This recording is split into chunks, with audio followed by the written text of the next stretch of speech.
अस्सलाम वालेकुम। हाँ जी डियर स्टूडेंट, कैसे हैं आप? ठीक हैं? तो बेटा आज का जो हमारा लेक्चर है वो है methods for the preparation of salts. बेटा सॉल्ट्स दो तरह के होते हैं, एक वो सॉल्ट्स होते हैं जो पानी में सॉल्युबल होते हैं और एक होते हैं जो पानी में सॉल्युबल नहीं होती। तो सॉल्ट्स की सॉल्युबिलिटी के लिहाज से इसकी दो टाइप्स हैं, एक है आपके पास सॉल्युबल सॉल्ट्स और दूसरे के हैं आपके पास इनसॉल्युबल सॉल्ट्स। तो आज हमने पढ़ना है कि सॉल्युबल सॉल्ट्स को कैसे बनाया जाता है, उसके मेथड्स क्या हैं और इनसॉल्युबल सॉल्ट्स को कैसे प्रिपेयर किया जाता है। तो बेटा आज सबसे पहले हम करेंगे preparation of soluble salt, methods for the preparation of soluble salts. ऐसे सॉल्ट्स जो पानी के अंदर सॉल्युबल होते हैं उन्हें हम सॉल्युबल सॉल्ट्स कहते हैं। ठीक है, इसके बेटे चार मेथड्स हैं जो आपके सिलेबस में शामिल है। सबसे पहले है bye the reaction of N acid and metal. जब भी किसी मेटल को, जो मॉडरेट मेटल होती है, रिएक्टिव मेटल्स में, ठीक है, जब भी किसी मेटल को आप एसिड के साथ रिएक्ट करवाते हैं तो बेटा क्या बनता है? सॉल्ट बनता है और उसके साथ साथ hydrogen gas is evolve, hydrogen gas पैदा होती है। लेकिन क्या है? मेटल प्लस एसिड, मेटल का एसिड के साथ रिएक्शन करवाएंगे तो क्या बनेगा? सॉल्ट बनेगा और उसके साथ साथ क्या होगा? हाइड्रोजन गैस पैदा होगी।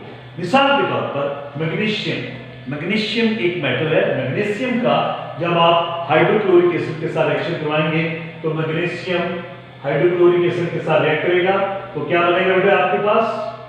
ठीक है, ये आपके पास है HCl, हाइड्रोक्लोरिक एसिड। तो इसके साथ रिएक्शन करेगा तो क्या बनेगा? मैग्नीशियम क्लोराइड बनेगा और साथ क्या बनेगी बेटे? हाइड्रोजन गैस पैदा होगी। ठीक है, क्या कहा मैंने आपसे? जब मैग्नीशियम मेटल का हाइड्रोक्लोरिक एसिड के साथ रिएक्शन करेंगे तो क्या बनेगा आपके पास? मैग्नीशियम क्लोराइड बनेगा और उसके साथ साथ हाइड्रोजन गैस पैदा होगी। इसी तरह जब आप जिंक मेटल का, जिंक मेटल जो कि ग्रेनुलेटेड होती है, दानेदार होती है, जब आप जिंक मेटल का sulphuric acid which is called the king of chemicals उसके साथ रिएक्शन करवाएंगे तो जिंक इसके साथ मिलेगा बेटा, तो इसके साथ मिलकर क्या बनाएगा? जिंक सल्फेट बनेगा और उसके साथ क्या होगी? हाइड्रोजन गैस पैदा होगी। क्या बेटा? जिंक मेटल का जब आप सल्फ्यूरिक एसिड के साथ रिएक्शन करवाएंगे तो क्या बनेगा बेटा? जिंक सल्फेट बनेगा और उसके साथ क्या होगी? हाइड्रोजन पैदा होगी। मिसाल को देखें, जिंक जो है इसकी वैलेंसी +2 होती है, सल्फेट जो होता है इसकी वैलेंसी -2 होती है। अगर आप इसको क्रॉस कर दें दोनों की वैलेंसीज को तो ये कैंसिल हो जाएगी, तो आपके पास क्या बचेगा? जिंक सल्फेट बनेगा और हाइड्रोजन गैस बनेगी।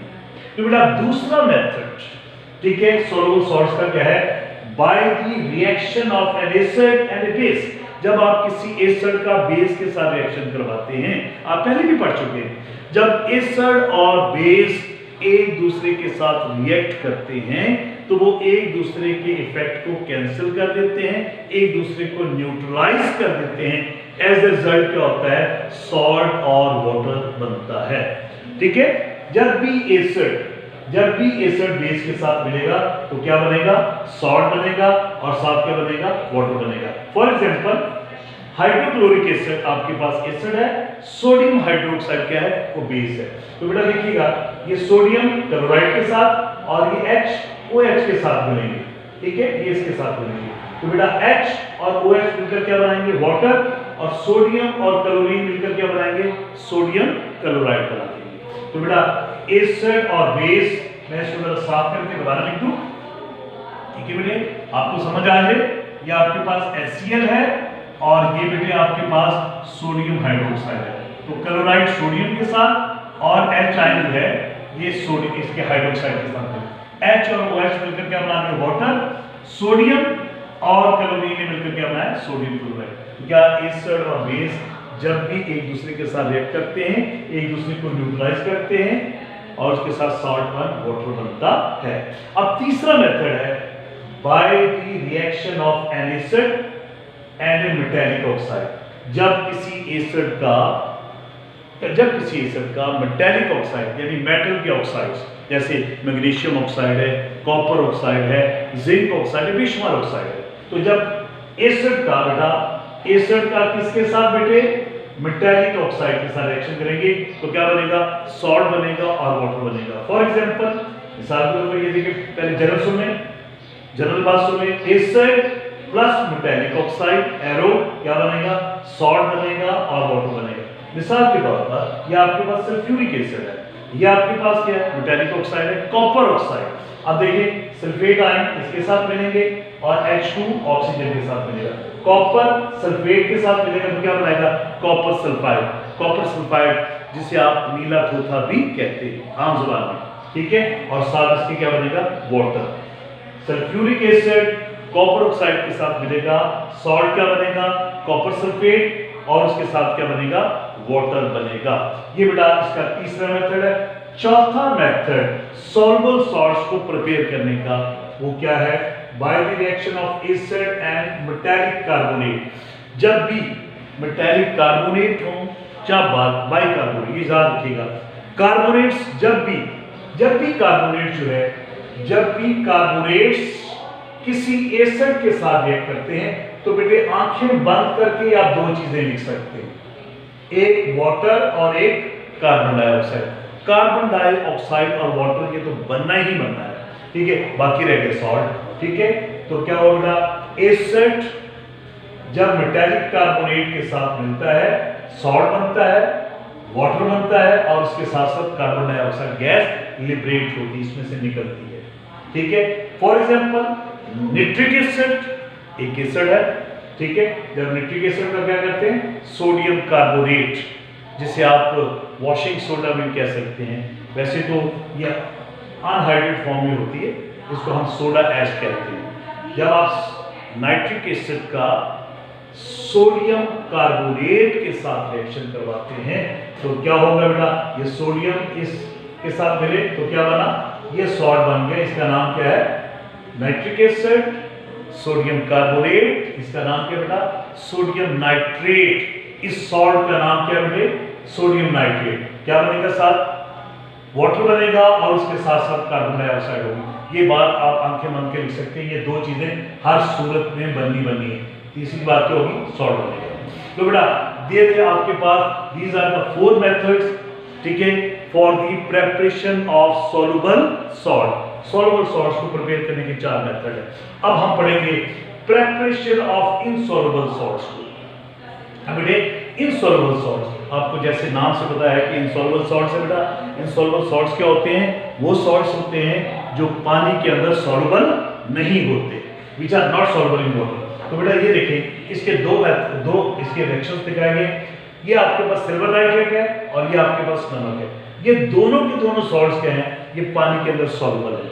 तो जब आप दो सॉल्युबल सॉल्ट्स को, ठीक है, सिल्वर नाइट्रेट ये भी पानी में सॉल्युबल है, सोडियम क्लोराइड नमक है, आप घर में रोजाना इस्तेमाल करते हैं, पानी में हल हो जाता है, ये दोनों सॉल्युबल सॉल्ट्स हैं। तो जब आप दो सॉल्युबल सॉल्ट्स को आपस में रिएक्ट करवाते हैं तो उनको रिएक्ट करवाने से क्या होता है, एक इनसॉल्युबल सॉल्ट बनता है जो कि प्रेसिपिटेट की शक्ल में नीचे बैठ जाता है। प्रेसिपिटेट क्या होता है, an insoluble substance which is formed by the reaction के दौरान जब एक इनसॉल्युबल सब्सटेंस बन जाए उसे हम क्या कहते हैं, प्रेसिपिटेट कहते हैं, वो सॉलिड हालत में नीचे बैठ जाता है। अब देखें सिल्वर नाइट्रेट और आपके पास सोडियम क्लोराइड है, जब इसका आपस में रिएक्शन करवाया जाता है तो सिल्वर आयन क्या होते हैं क्लोराइड के साथ, और सोडियम आयन जो होते हैं वो नाइट्रेट आयन के साथ मिलेंगे, ठीक है।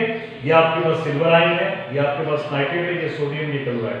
तो क्या बनता है, सिल्वर आयन क्लोराइड आयन के साथ मिलेंगे तो क्या बनेगा, सिल्वर क्लोराइड बन जाएगा। सिल्वर क्लोराइड जो है ये एक इनसॉल्युबल कंपाउंड है जो कि प्रेसिपिटेट की शक्ल में नीचे बैठ जाएगा। प्रेसिपिटेट का मतलब होता है सॉलिड सब्सटेंस, और साथ आपके पास क्या बनेगा, सोडियम नाइट्रेट बनेगा जो कि सॉल्युबल है। सिल्वर नाइट्रेट इनसॉल्युबल है जबकि सोडियम नाइट्रेट क्या है, सॉल्युबल है।